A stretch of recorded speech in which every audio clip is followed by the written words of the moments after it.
नमस्कार, माझे नाव मनसी प्रशांत पाटील. नमस्कार, माझे नाव आरोही राम कोले.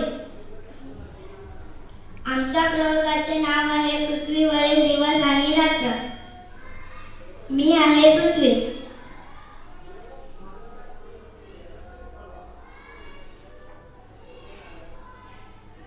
मी आहे सूर्य.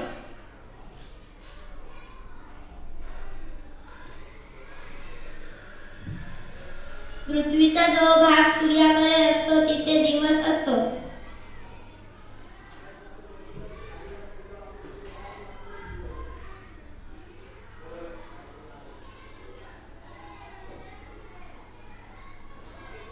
पृथ्वीचा जो भाग सूर्याकडे नसतो तिथे रात्र असते.